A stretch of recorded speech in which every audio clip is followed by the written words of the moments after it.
I am sweaty and starving. Back home, I reach for my Greens vegan protein. One scoop goes straight into the blender with oat milk, banana, and a spoon of peanut butter. So simple. This is my favorite part of the routine. Okay, this is the Flex Mat from Corewell, and it has completely upgraded my workouts. It unrolls flat right away. The grip is amazing, and it's super cushioned, but still supportive. I love this center line. Makes it so easy to stay aligned and not drift when I'm tired. Okay, so in my morning routine, I always start with this Ultra Glow Serum from Beauty Labs. It's light, but so hydrating. I just do a few drops right on the cheeks, like that. It has this vitamin C thing going on, so it instantly... What if I just told you every single video you just saw was completely generated by AI?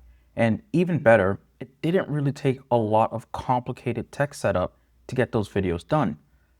Just a few months ago, you would need to combine multiple models together just to get a video that was probably half as good.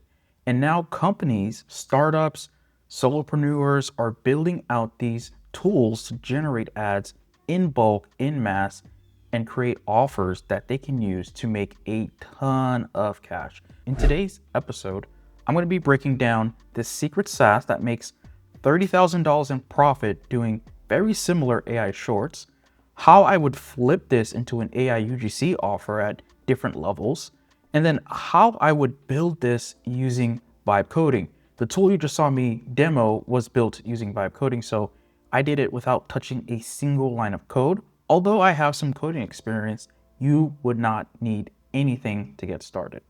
So this is for you if you're a freelancer looking for a practical AI offer, something that people are already buying. You're an AI agency owner productizing your ads. Maybe you want to do a lot more testing of creative before you spend on a big influencer campaign. Or maybe you're an AI SaaS founder who wants to run some UGC ads and you're looking for fresh creative. This is going to be for you as well. So the goal of this video is just practical tips and takeaways to get started with this idea, no matter where you land.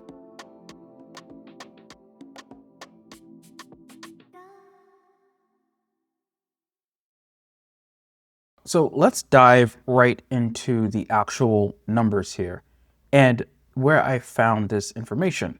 I basically went to acquire.com, which is a really popular site for people who are selling and buying SaaS products. I often go there to get some inspiration and see what is available on the marketplace. And this was one that came across my desk here. And so $4 million is the actual asking price for this SaaS. It's doing 6.4x on its profit and 3.6x on its revenue. And they're boasting a 191% annual growth rate. Now, the total amount of money they've made over time is about 1.1 million, with 600K of that being net profit. And then last month they did about 100K, with that being $39,000 in profit. So not too bad for a tool that only does AI short. And so let's actually get into more of the details here. We're gonna head over to the actual listing in Acquire. I don't have a paid account shown here with Acquire that has like every single piece of detail and all the metrics. I'm just showing what's available for free. You can make an account and see all this information for free as well. And we're going to scroll down to the description here and take a look at what it says. This company automates social media channels with AI end to end. It finds and creates scripts and trending niches and turns them into engaging short form video and posts for users every single day, fully on autopilot. Creators and brands get consistent reach without hiring editors or spending hours on content. This is a very solid value prop here, and I see why they have so much success, because they're really focused on a specific type of AI short and content. There's a huge wave of people who want to make baseless content. They don't want to show up online, and so they gravitate towards these type of tools where it can basically pump out endless AI slop, or maybe it's a special niche where they make the videos a little bit better. They have around 1,000 to 5,000 customers, and so that's a pretty good number. And again, they're kind of going with this end-to-end process angle here. Niche discovery, script, video, schedule, publish. And you've probably seen some of these type of AI shorts online before, where it's like a quick little 30-second thing and they're very repeatable. And I've seen a lot of channels like that as well. Let's look at some more of the details. Let's see what we can find. Okay. I like to look at churn rate as well, because churn rate gives you an indication. Is this like a in the pan, like a one-hit wonder type of SaaS? With a 10% churn rate, that's actually not bad. That's a lot less than I expect, and it's a lot less than what you hear from other AI companies, where they get a huge spike in users for the first couple of months, and then basically it levels off to zero. I've even experienced that with some of my products that I've put out there. AI is very flashy. People want to kick the tires, but then they don't end up using the thing. And so 10% is not bad. You tend to see 4 to 5%, I think, is the SaaS like good zone to be in. So it's a bit high, but they put here that it is going downwards. So overall, this is the SaaS that is making $30,000 in profit every month. And let's see how they built it. And if we go into the tech stack portion here, the way they've built this is with a couple things. I see Python, which is cool. Bubble, which I'm not a fan of, is like a no-code tool. AWS, which can be a little bit difficult for beginners. Stripe, OpenAI, and Google Cloud. So what this screams to me, this tech stack, is like this was before ChatGPT, like the ChatGPT moment, or before it was really, really popular to use ChatGPT as like the main interface for everything. And what this says to me is they probably did their own models as well, at least some of it, and they're doing a lot of their own orchestration too. And so this is basically pre-Sora, pre all these really, really good models. So they're likely coordinating a lip syncing model, a video model, a scripting model, tons of like machine learning type stuff happening here. So it's probably really complicated on the back end.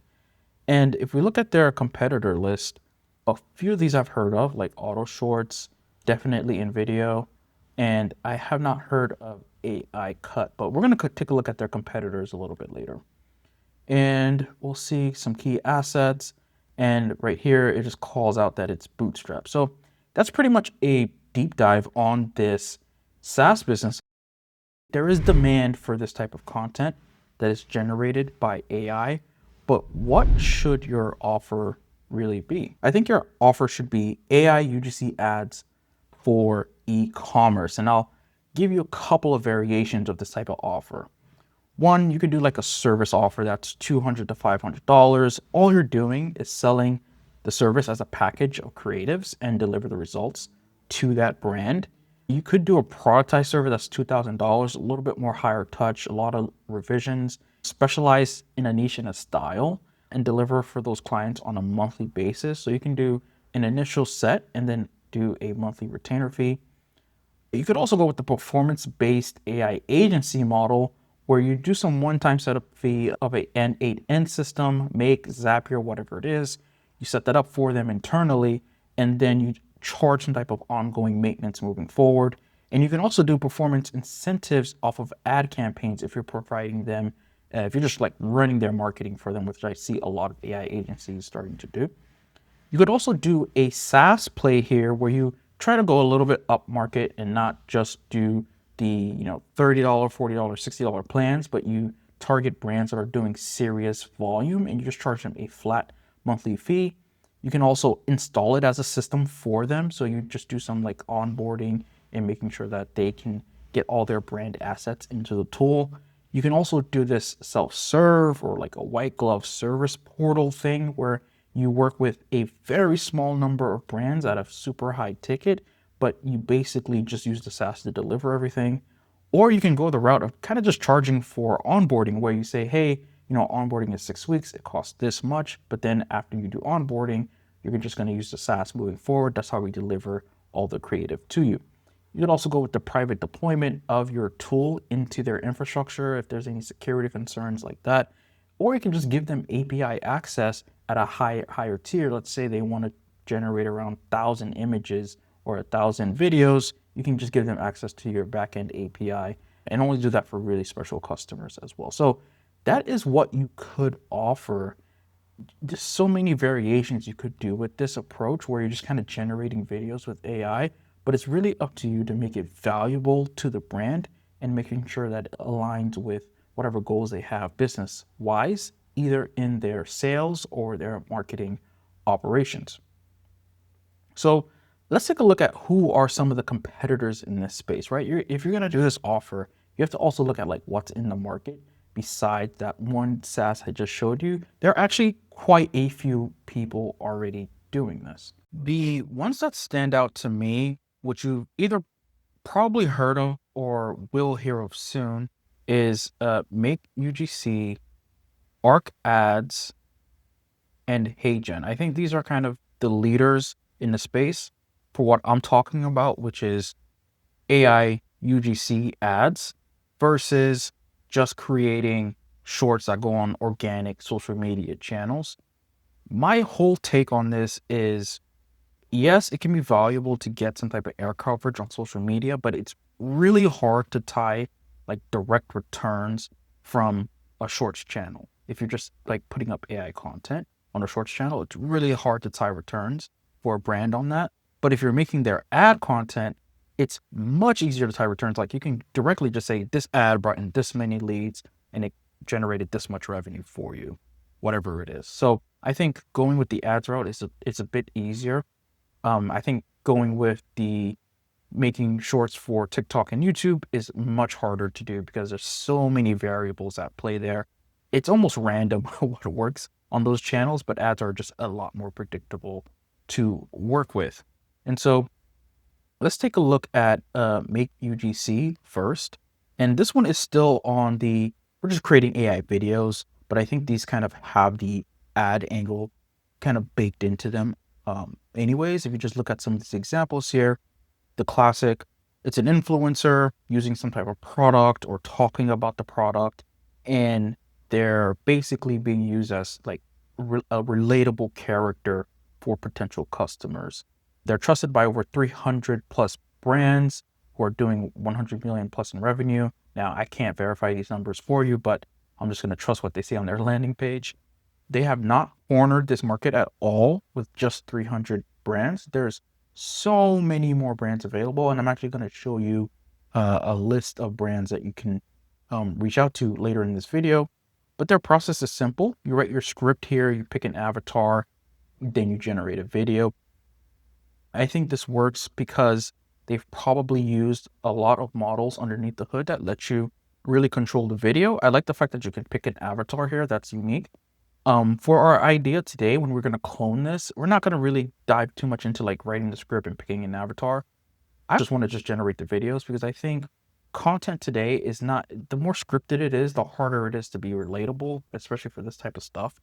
The reason you would do a lot of scripting and picking the avatar and that stuff is because you didn't have that many shots on goal. So I think now with how fast it can be to produce these videos, you can basically just put out rapid shoot a lot of things and see what works and just see what sticks. So I'm not going to play any of these ads, but just, some examples from their landing page. It's pretty neat.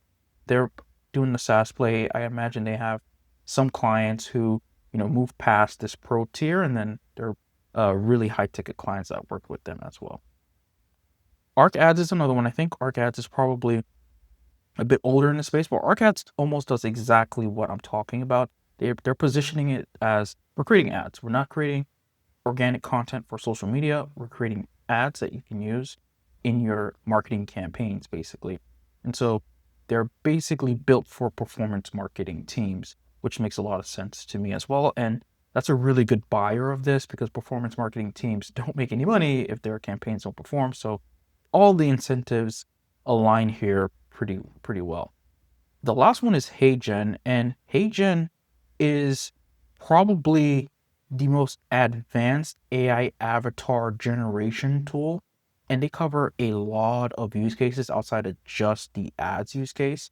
I almost see these guys as like more of an enterprise type company.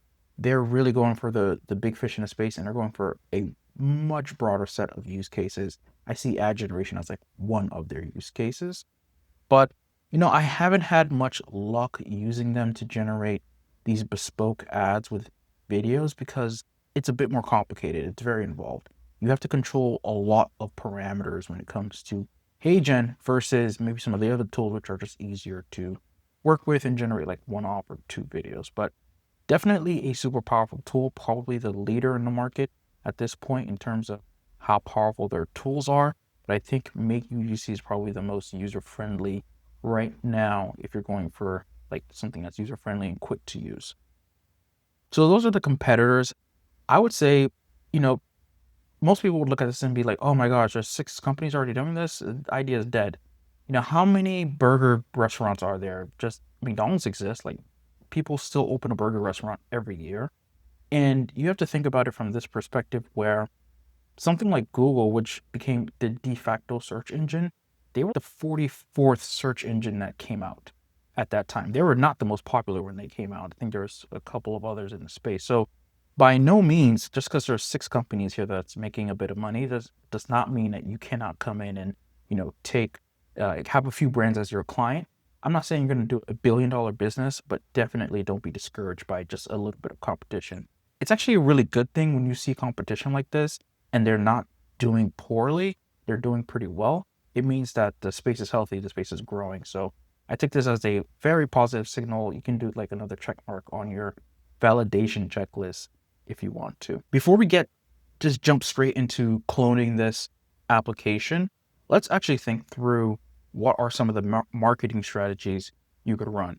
If you're not really strong in marketing, maybe you have engineer brain like I do, then I would recommend you go read $100 Million Leads by Alex Ramosi.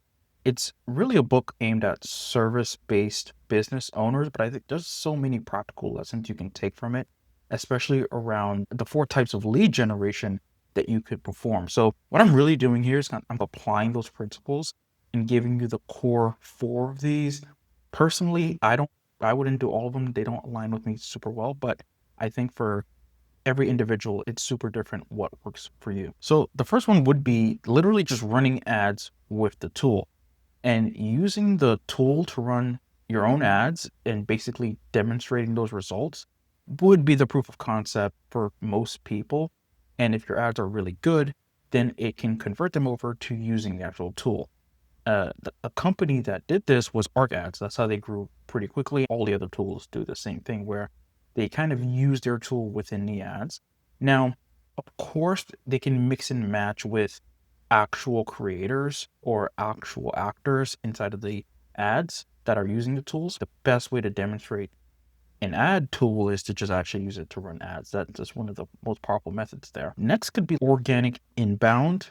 If you're sharing a lot of demos publicly, I would start a YouTube channel around this, possibly start a TikTok or an Instagram, something super visual where people have to scroll past a lot of videos and just publicly show that you're able to do this. You're bound to catch the eye of some brands who need this service. And if they're not really hip to all the other tools that are in the space, or even maybe they do know the tools, but they want to work with you directly. Maybe there's something about your style, your approach, the way you show the system. So people are going to be naturally interested in this. I actually see this working a lot on Twitter or X now, where people are posting like their NAN workflows that does this. And then they say, hey, DM me for whatever system.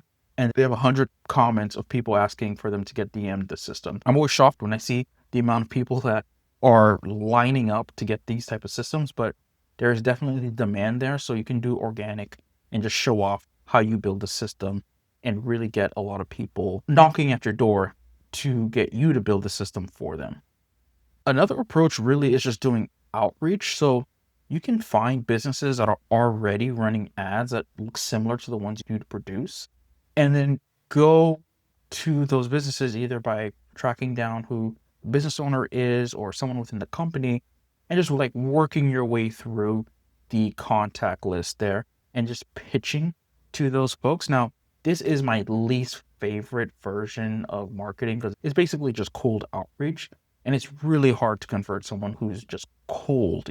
This is probably the most advanced level. And you have to be really creative with the pitch as well. And you can't just pitch it really as, hey, we're going to just do more creative for you, because more often than not, they're not even going to look at whatever you created for them. They're super busy. They're not interested. And so you have to come in as like a strategic partner and maybe even do a lot of free work for them first before you can even command like the meeting with them or getting them on the line. Now, that being said, this is probably the easiest one to run. It's definitely the hardest to execute successfully. I think it's the easiest one to run because you can just download a leads list from any type of site and you'll be able to just hammer that lead list with emails, all compliant, by the way. Make sure you can comply with all laws. But yeah, you can get started with that one almost immediately. And I actually have a leads list available. Again, I don't do this strategy just because it's so time consuming. I'd rather just do inbound, and I'd rather also just run ads. But what I have here in my school group is, if you join the school group, it's a couple of quick questions, no charge, just making sure you're like a real person. You go into the classroom, you're going to go to the starter pack here, and then go to AI UGC Video Studio. This is going to be where I'm going to leave all the resources for this video. Click the brand's lead list, download that. And what you'll get is thousands of businesses that have revenue, they're a brand, they have a social media presence, and they will possibly be potential customers for this service. And their information, you basically could write a little tool that scrapes all their information. I scraped it for you. And you can go through this and just pitch one by one until someone takes you up on the offer. Completely feasible to do. And it's a way to get started, especially if you have no brand, you have no following, starting from zero, you have no money to run ads. This is definitely a way to go. And you can just reach out to these brands directly via their contact information. And then I think it would only take a few people to really take you up on the offer, but you're definitely going to have to do numbers. I don't want to sugarcoat it and make it seem like it's that easy. You just go here, email like 10 people, and then all of a sudden you have a client. I don't think that's how it's going to work. It's going to definitely be a lot more people. The last approach here is really going through freelance platforms. And this approach is a bit better than, I think, cold outbound for me, cold outreach for me, because at least you can see the jobs and you have more direct contact with the person.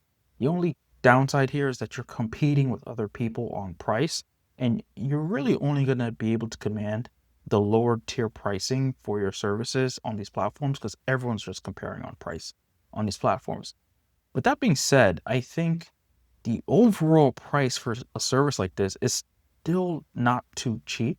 But here we have a post for an AI video creator for TikTok Shop affiliate. This is using VO3, hooks, script writing. So very similar to what that SaaS we went over at the top of the video does. They don't really put a limit on the number of creatives here. I would assume there would be some cap. You would have to negotiate that. But they're asking for a fixed price of $5,000, which is not bad for a Upwork job commanding this, especially if you know how to use the tools. That's pretty much in line with a small SaaS product if you delivered it to somebody, or some of these 4-figure AI automation delivered out here. So this is not bad. I think the marketplace right now is just starting to wake up to this type of offer. So you can definitely get in there early and pretty much clean up on these freelancer platforms if you have something that really runs well on your back end and you're not just doing every single ad manually. I would avoid doing every single ad manually. I would automate it as quickly as possible. Those are the marketing strategies you can run. It's very easy to jump into building the tool and like making sure we connect all the APIs and getting all the technical stuff done. But if you don't do this part of the marketing and getting people to know that you offer this service or that you have a tool that does this, it's almost pointless because no one will care and no one will know. So these are some marketing strategies I think you can run. Obviously, if you're more advanced, you know what to do. But if you're an absolute beginner and you just don't know where to start, these are some of the things you can definitely try. And I would say give these some time to run. Don't try to do all 4 of them at the same time. That's a big mistake. Try one, maybe give it 6 weeks, see what happened, record your results, double down, or try something else. But definitely don't try to do all 4 of these at the same time if you haven't done all 4 of these before. So that is a few marketing strategies you can run. What we're actually going to do next is get into cloning this type of tool and creating our own version of it. As we go into this cloning process, I actually just want to cover the approach versus the tooling that was used, because the reality is most of the tools do pretty much the same thing. Once you know the approach, you can then mix and match any tool. So I often get asked like, should I learn N8N? Should I learn Make? Do I need Python? Do I need to do Vercel? Do I need to do AWS?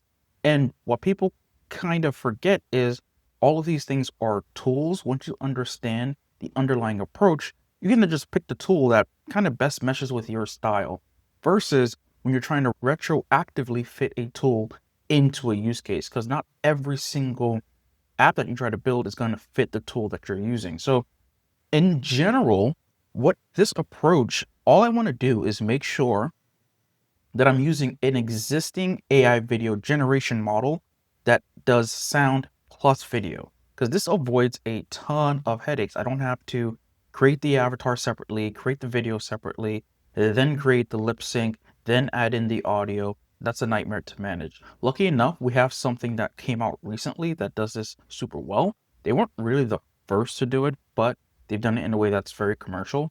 We're going to use Sora 2 for this, and I'm going to give you like this little hidden gem of a way to access Sora 2 so you can generate these videos without a watermark. And then you want to create a simple form submission UI using any vibe coding tool you want. So instead of just giving someone a N8N workflow that they have to take the JSON, and then from the JSON, they got to create the workflow. Most people, although N8N is for non-technical folks, it's still a bit of a learning curve. So if you're delivering this to a client and you're trying to give them an automation, just deliver them a nice UI front end. They click a button or two, and that's all they have to do, and do a form submission. So you can use any of the vibe coding tools to do this. I tend to go with Cursor because that's the one I like. I'm also building my own called FlowSlash, which automates a lot of my process when it comes to building an app. Then you want to have prompts. So you want to have these prompt templates for users as well, where they can basically select a style for generating the video. While you and I, if you're watching this video, you're probably a little bit savvy with AI. Most people don't know how to prompt, even though it's a pretty easy skill to pick up. At first, once someone interacts with an AI system for the first time, they tend to just brain dump into it. And that's not really a well-formed prompt. So you want to, on the back end, kind of handle messy prompts and give them at least some guardrails to doing a good prompt, because what usually happens is they try it once, they brain dumped into it, it was a messy prompt, and then it gave like a really bad output, and they're like, the thing doesn't work. And so anything you can do to preempt that is the best here. And overall, you want to limit yourself to 1 to 2 like core features whenever you're cloning this type of application. As I showed you, MakeUGC, HeyGen, all the competitors have a long list of features. If we go into this process thinking we can cover every single feature, not know how to code, not understand the technical part of it, you're going to have a really bad time. But if you pick one core feature and try to build that out, it'll be so much easier. And honestly, that's what most people care about anyways, which is actually just generating the videos.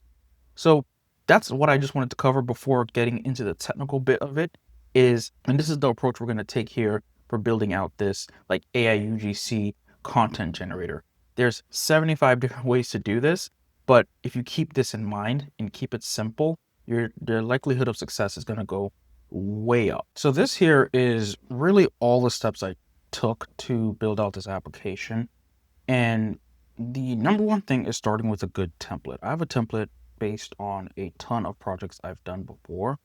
And this is a GitHub repo based template, so it's all code. If you're using another low-code tool, you should have like an N8N template or Zapier. Same principle applies. The key part here is that it's connected to a database. Now, if I go into here, this base template, this is publicly available. You can just type in this link, you'll get it. And what it has is this thing called InstantDB here, and that helps me create apps that are completely, that helps create stateful applications. So there is no need to connect something like a Google Sheets because it comes with a database built in, and it's pretty easy to set up this type of database. So if I go back here, the next step is to really connect it with the database. So although the template comes with the database included, we actually need to connect it. So you can create an account with InstantDB. They basically, you can write a lot of front-end code, React code, and you'll notice that in these vibe coding tools, when you try to save something, it doesn't get saved. That's because it's not connected. And so you tend to have to use something like Supabase, which handles your logging, your auth, and then everything else on your backend. InstantDB is kind of like a Supabase alternative, but it's way more lightweight.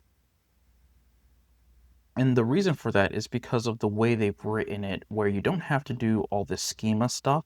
If you've used Supabase before, you know that you have to, ahead of time, write a SQL script to instantiate the schema. In InstantDB, a lot of this can be vibe coded, right? Because this code is basically just JSON and a little bit of JavaScript. And it's very easy for the models to write this. And you can run this inside of your application versus having to run it in a separate tool and going to Supabase. I like this a lot more. I like this way better than Supabase, so I recommend people use this. An alternative you can use is something called Convex as well. And Convex is really good as a real-time database. I would put this InstantDB is lightweight. Convex is a little bit more heavy. And for like bigger applications, I actually use Convex in my app FlowSlash as well to handle a lot more. But it handles real-time for you. It handles migrations for you as well. And you don't need to know how any of this works. Just know that it's doing so much heavy lifting for you that you don't have to think about it. And it's really good in terms of handling auth as well. So we go with an InstantDB. And then, like I mentioned before, we want to have some type of way to access the models for Sora. Now, you could write against the official OpenAI endpoint. The problem with that is that endpoint is going to be throttled, and it's also a separate integration that you have to write. I found this tool called Key or Kai, not sure how to pronounce it, but it allows you to interact with a ton of models that are really popular right now, that are like the main models you want to use for any type of video generation. And they have them under one single API. That's the really nice bit here. So if I go into the API market, what you'll find is they have the Sora 2 watermark remove API, built in for you. You don't have to do any of weird in painting. And then they have the Sora 2 API here. So if I click that, what's going to come up is the Sora 2 API. You'll have to create an API key. But what's really nice is I can just copy this page here and give it over to one of the vibe coding tools, and it'll just write the integration. You don't have to know how this works at all. You can also go here under API and just see like what's available, but nothing needs to be known. So you're going to want to get an API key. You're going to click here to get your API key and then pop that into whatever system you're using. Now, if I go back here, the fourth step really is to use AI agents to customize the front end and the back end. And like I mentioned, I'm using Cursor. So I'll just show you how that looks in my Cursor setup. So what I have is this folder here that has the key integration. So it's just a Sora 2 API guide. I literally copy and paste it from the website. And then I have some documentation from InstantDB as well. And what I went through is basically I just prompted, this is based on my template, I just prompted it to create the application. And here, this is not important. You don't need to know how to do this. If I do starting the development environment, what I get is the application running. And so I'll just give you a quick tour of how that. And here is the form that I talked about. So you can vibe code your own form however you want, but it allows me to select a model. If I had multiple models here, select the style as well, and then select the product name, the brand name, any details I want in the video, and then like the number of videos to generate. Here, I think I put a max of 10 videos because the Sora API does have a rate limit. If you try to hammer it, it's just going to make you do 2 videos at a time. Probably through OpenAI, they're going to raise that later, but here I just programmed a way to rate limit it. And then there's like a bulk generation available. So you can add in multiple rows in terms of maybe you have like a campaign that you want to do and you want to add in a ton of rows and do everything all at once. This will handle all the rate limiting as well. And then there's the feed I showed earlier at the top of the video. I'll just pause that. And it can go workout through done. the different videos that got generated as well. And here was just a queue of videos that got generated. I added this nice touch where you can do a redo of a video generation. Sometimes they don't come out perfect, so you can do a redo. And you'll get the original prompt here that you can just edit and change as needed. So this is the video studio here.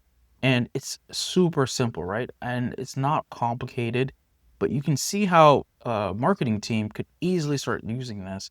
And if they need any customizations or if they need any extra little features, you can start tacking those on. But at least the base system is complete. So this is the approach I took. Started with some type of base template, connected with a database, made sure to integrate with Sora, then use agents to customize the front end and the back end with whatever features I needed, and then deploying it to a live link. This could still be a lot of work for someone who's non-technical, so I am building a simpler way to do all this stuff. If you want to become a member of my school community, you're going to get a special invite to the tool I'm building called Flow Slash. All you need to do is then just purchase this app from the store. Then you can use the Flow agent to customize it. And then if you have any questions, you can just post in the community. So how does that look? If you go to the Flow Slash app, and if you have access to this, you'll be able to go to the App Store and just purchase the application I just showed you. It's going to be under RawUGC Creator. It's around 297 credits. Once you own that, you can go ahead and build out this application, and the process is super smooth. Instead of going through, starting the app, and then vibe coding it up from scratch, the entire idea here is you just basically clone it, and then you can customize the little things that you want. So you're going to choose a project type here, and that's going to be app. Other project types are actually coming, going to be workflow, APIs, and agents. And then we're going to select one of the templates.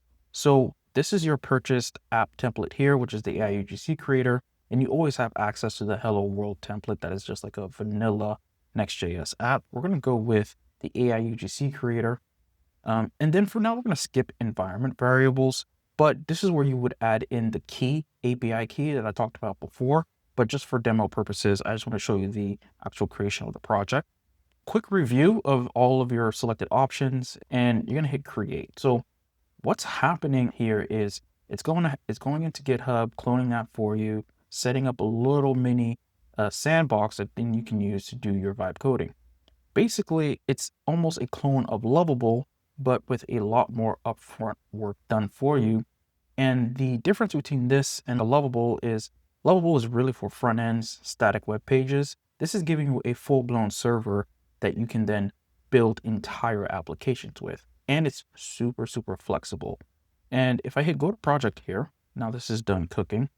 What's happening here is saying that we get a public URL to the app. This is like a little preview URL.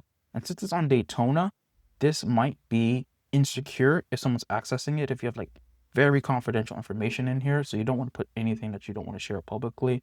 In the future, I'm going to put this behind a login with your Flow Slash account, so you don't have to do this. But for now, hit I understand and continue. You might need a quick refresh, and we should see the application pop up here. Okay, perfect. So this is basically the thing I had locally running. Now it's inside of my browser, and I can access it via a URL link here. In the future, you're going to be able to simply just publish it to a link or domain that you want. So let's take a look at how we would make changes to this. Let's go for a very simple change just to illustrate the idea. Here, what I want to do is say, change the color of the bulk video generator title to red. I'll also just say text. It's more specific. And then you get like a little indicator on the side here. Agent is working, classic vibe coding tool. It's just going to have a little chat here. You're going to see your tool calls, what's going on. And at some point, you're going to see an updated application. So we have the bulk generate here. We still have our feed. I want to call out, if you go to generations, what you'll notice is there's no generations here because this is not the same application I had running locally. This is your own version, just a simple copy of the application. And now you can make all the changes that you want. So we'll give this a second to run. You see it can recover from errors here. And we'll check back on it when it's done working. Okay, it just wrapped up. You can see it's still a little bit chatty. I want it to be less chatty. But what it's doing is it looked through the entire project. It looked for the text bulk video generator, and then it actually changed that text. So this agent's very robust. It has the ability to recover from its mistakes. And it's also doing the Git commands for you. All the while, you don't have to worry about it. I think this is probably one of the more challenging things for people to do is just manage Git, manage their database, manage the backend basically. And so this is meant to really start diving into that direction versus just the front end. Another thing here that we can go into is the code section right here. And if I switch over to the code, we'll give it a second, what'll pop up is an actual just IDE environment. This is for the more advanced folks that are going to be using this. You basically can just drop right into the code and make changes yourself, or you can install any extensions you want. If I look for OpenAI's Codex, that should be available. There it is. Then if I also look for Claude Code, that should be available as well. There it is. If I want to get into the terminal, I can. So I simply can just close that out. And I can type in anything I need here at the terminal. So you can do your Claudes, your codexes if you want. Not required, but definitely there if you want those agents to be used instead of the flow agent. Because sometimes different agents are really good at different things. So I don't want to kind of limit you to just having one agent. If you don't have access to this just yet, all you need to do is go to flowslash.com/waitlist, and you'll be able to get access whenever the next cohort opens up of users that I'm rolling on. And again, the whole premise of this is you just have a simple app store that you can basically install apps, not a lot of setup, not a ton of work, and you can get going and customizing it for your business and your systems. So that is it for this episode. The AI UGC creator is pretty powerful. I think this is where the industry is moving. People are going to want their own UGC content creator tools and content factories, but it's going to be up to you for what you use it for. It could be for ads, it could be for organic social media, product demonstrations. It really depends, but I think it's going to be a very powerful tool moving forward, and things like Sora to just make it super easy to get started with. So that's it for today. Hope to see you in the next one.